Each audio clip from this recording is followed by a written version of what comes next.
Hello everyone, my name is Gabby, and welcome back to another Dragon Ball Super review, this time reviewing episode 88. In the deserted wastelands, Piccolo is training Gohan. While Gohan wants to get stronger, Piccolo explains it's not that easy.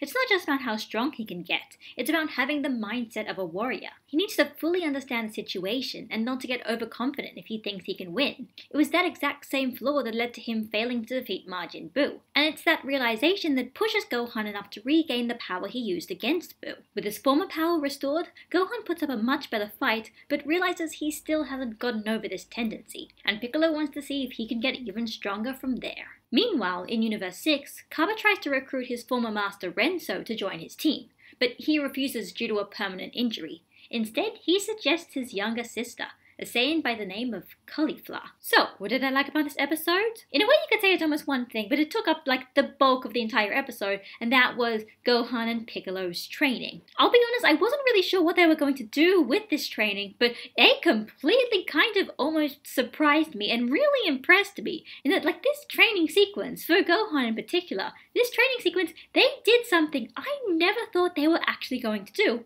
and that is they actually explored his character. They actually talked about his character and his flaws and his strengths and related that to who he was as a person and what his character was like, and also related it to kind of his history throughout the series. The training wasn't just mindless training where Gohan goes and punches some people for a bit and then he gets stronger because that's how training works. No, it felt like they were legitimately exploring who his character is and who it used to be and what it is now and how he can possibly improve without it just feeling like it's just a love letter to the fans. When this arc first started, and especially during the fight between Gohan and Lavender, I was honestly very curious and somewhat a little bit concerned about how they were going to handle Gohan as a fighter, because honestly they've never really done much with him like that. But here they did something with him, in that they kind of have Piccolo sort of explain that Gohan has a sort of fatal flaw as a fighter, and that he's not really a fighter at heart, which means that he has the tendency to kind of make these mistakes and get overconfident and think that he can win when he can't win, and doesn't fully understand the situation. And these weren't just random character flaws they basically created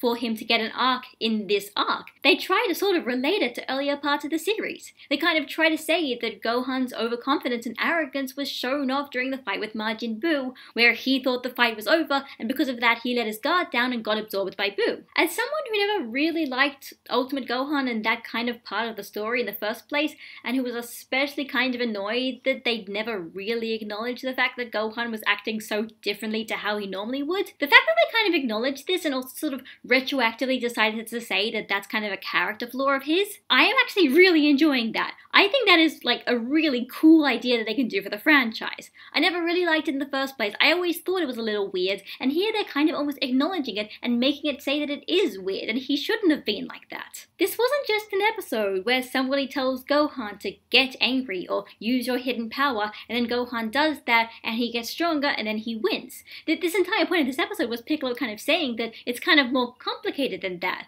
Even if you're strong, you can still get overconfident. Even if you really want to protect someone, that could actually be a bad thing, because it means that you're not going to be seeing things straight and seeing things clearly because you're so focused on this one idea. I mean, how often do you ever see a story like this go out of its way to say, actually, even if you really want to get stronger to protect the people you care about, if you actually don't know what you're doing with it, that could actually be more of a hindrance than a help. It felt almost surprisingly realistic, and it felt like they were actually putting some thought into this. So it wasn't just go, get stronger, all your problems are solved. It's try and get stronger, but also try and work on your own flaws as a character and as a fighter and as a person, and then hopefully you can get stronger from that, and through that you can win. Plus, this entire episode was basically just all Gohan fan service, pep talks, cutting off dinosaur tails, Gohan punching things so hard they explode. This is basically just my kind of fan service, so I'll accept it this once because you don't normally do this, Super. Just don't overdo it. As for what I didn't like about this episode, first of all, don't get me wrong, I actually really did enjoy the way they handled how Gohan sort of got his sort of old ultimate power back, the power that he used against Majin Buu, but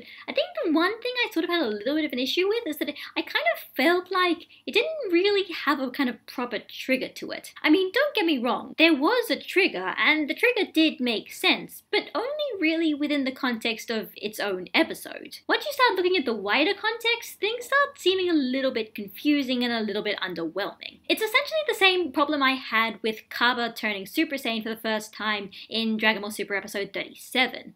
And the problem is, on its own, it's perfectly fine, but when you think about it in the wider context, you start wondering if it was that easy, why did it take them so long to figure it out in the first place? With Cabba, if all he really needed to do to become a Super Saiyan was to have somebody threaten to murder his family, it makes you wonder as to why he's never transformed up until now. And with Gohan, if all he really needed to do to get his old power back was to have Piccolo kind of pep talk him, it makes you wonder as to why Gohan has presumably had this sort of, at least some kind of block on that power for at the very least a few months. After all, this isn't even the first time that Gohan has been training with Piccolo in this series. They did it after the Resurrection F arc, and they've presumably been doing it for at least a little bit. It also makes you wonder as to why Piccolo didn't think about this idea until now. Did it literally just only happen to come into his mind now, just as the tournament was about to start? Or is it just only now that Gohan got the motivation to actually follow through with it? I don't know. It's like, it's fine on its own, but it is raising all these bigger questions when I'm thinking about it in terms of the wider context of the series. Also, speaking of Cabba, how did he find out about the stakes of the tournament? I guess I'm presuming that Champa must have told him, but why did Champa tell him? I mean, Champa was in that meeting with all the Gods of Destruction, where the Gods of Destruction kind of all collectively agreed not to tell their participants about the stakes of the tournament. So, did Champa just ignore what everyone else was saying?